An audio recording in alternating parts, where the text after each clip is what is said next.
Muy buenos días, espero que estés bien. Bendiciones de lo alto para ti y para los tuyos. Mi nombre es Miguel Balbuena, soy de la República Dominicana y sirvo al Señor junto a mi familia en mi iglesia local en la ciudad de Puerto Plata. Vamos a tener la meditación del día de hoy en la hora silenciosa y estamos en unos pasajes súper interesantes, ¿no?, de la vida de Pablo, ya llegando al final, y estamos en el capítulo 27 y leemos desde el versículo 14 hasta el versículo 29. Dice así la palabra de Dios.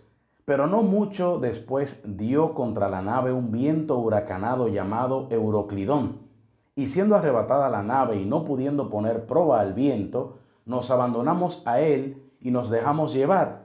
Y habiendo corrido a sotavento de una pequeña isla llamada Clauda, con dificultad pudimos recoger el esquife. Y una vez subido a bordo, usaron de refuerzos para ceñir la nave, y teniendo temor de dar en la sirte, arriaron las velas y quedaron a la deriva. Pero siendo combatidos por una furiosa tempestad, al día siguiente empezaron a alijar, y al tercer día con nuestras propias manos arrojamos los aparejos de la nave. Y no apareciendo ni sol ni estrellas por muchos días, y acosados por una tempestad no pequeña, ya habíamos perdido toda esperanza de salvarnos. Entonces Pablo, como hacía ya mucho que no comíamos, puesto en pie en medio de ellos, dijo: habría sido por cierto conveniente, oh varones, haberme oído y no zarpar de Creta, tan solo para recibir este perjuicio y pérdida. Pero ahora os exhorto a tener buen ánimo, pues no habrá ninguna pérdida de vida entre vosotros, sino solamente de la nave, porque esta noche ha estado conmigo el ángel del Dios de quien soy y a quien sirvo, diciendo: Pablo, no temas, es necesario que comparezcas ante César, y he aquí Dios te ha concedido todos los que navegan contigo. Por tanto, oh varones, tened buen ánimo, porque yo confío en Dios que será así como se me ha dicho. Con todo, es necesario que demos en alguna isla. Venida la 14ª noche y siendo llevados a través del mar Adriático, a la medianoche los marineros sospecharon que estaban cerca de tierra, y echando la sonda, hallaron 20 brazas, y pasando un poco más adelante, volvieron a echar la sonda, hallaron 15 brazas, y temiendo dar en escollos, echaron 4 anclas por la popa y ansiaban que se hiciese de día. Qué pasaje el que tenemos hoy, ¿no? Vemos aquí a Pablo camino a Roma junto con los guardias que los estaban custodiando, a él también junto con otros presos, ¿no?, que iban camino a Roma, y en su travesía se encuentran, ¿no?, con esta tempestad.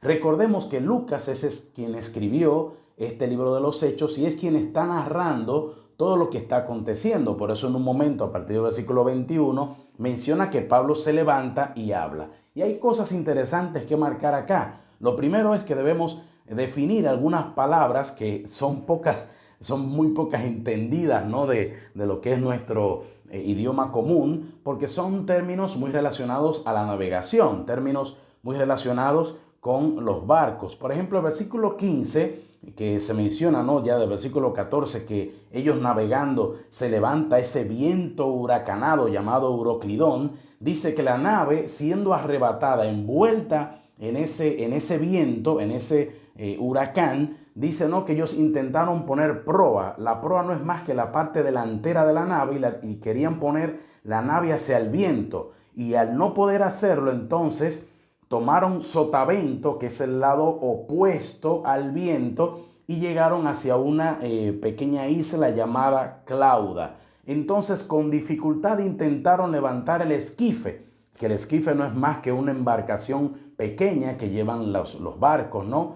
Querían levantar eso para que la navegación se hiciera más fácil en medio de todo este huracán, ¿no?, que se les había levantado. Y una vez estando a bordo, tuvieron temor de que la nave diera en la sirte, y la sirte no es más que una elevación de arena que está en el fondo del mar. O sea, ellos tenían temor que la nave fuera a encallar, y fueron entonces combatiendo con esta furiosa tempestad y tuvieron que alijar, versículo 18, Alijar no es más que quitar la carga que está de más, para eso mismo no facilitar la navegación. Y dice que al tercer día, con sus propias manos, comenzaron a arrojar los aparejos, que son esos conjuntos de palos y velas que hacen, ¿no?, que la nave pueda navegar, y tuvieron que sacar todo eso para que la nave estuviera más ligera y que con el viento y todo no se pusiera más difícil. Entonces allí en ese momento es que se levanta Pablo. Ciertamente en las vidas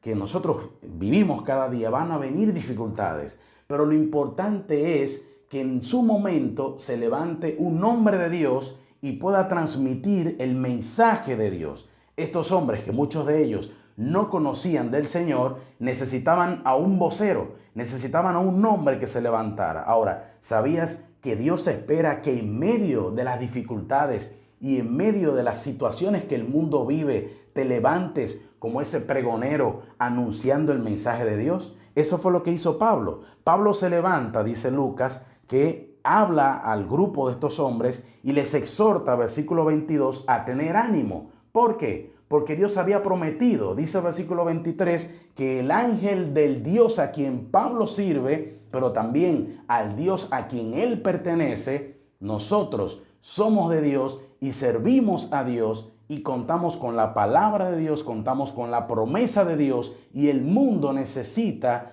que nosotros nos identifiquemos con el Dios al cual nosotros le servimos, al Dios al que le pertenecemos, y que transmitamos también su palabra. Pablo les dice a ellos: no tengan temor, la nave se perderá, pero acá no se va a perder ninguna vida, porque Dios me ha prometido y yo confío que va a ser así, así que tengan buen ánimo. Y yo les exhorto a ustedes que confíen en que Dios ciertamente nos llevará. Más adelante entonces ellos echan la sonda, que la sonda no es más que un instrumento para medir la distancia vertical hacia donde estaba la nave, y ellos, entendiendo, ¿no?, de que estaban cerca de tierra, comenzaron a ver a qué distancia estaban yendo, y comenzaron entonces a tener miedo, ¿no?, de que fueran a chocar con algunos escollos, y los escollos no son más que algunas rocas que son poco visibles y que puedan entonces ellos encallar la nave. Y pusieron entonces anclas en la popa, que es la parte posterior, la parte de atrás de la nave, para ir amortiguando, podríamos decirnos, un poco la navegación y que no fueran a encallar. Hasta acá llegamos en este pasaje, pero la historia va a continuar y vamos a ver en el día de mañana cómo sigue toda esta travesía. Pero sí podemos tener la seguridad de que las cosas iban a acontecer como ya Dios le había prometido a Pablo. Ciertamente nosotros podemos confiar en las promesas de Dios. Dios nunca falla, y ciertamente tenemos que llenarnos de ánimo para poder levantarnos y anunciar el mensaje de Dios a las personas que nos rodean y dar ese estímulo. Pero también, cuando estemos pasando por momentos de dificultad, recordar las promesas de Dios y saber que Él siempre será fiel y siempre cumplirá su palabra en nuestras vidas. Recuerda que este breve comentario, ¿no?, es una breve explicación del pasaje, así que te exhorto a tener ese tiempo especial con Dios, buscando más de esas preciosas verdades en este pasaje y sacar tus propias aplicaciones. Que Dios te bendiga y nos vemos en la próxima.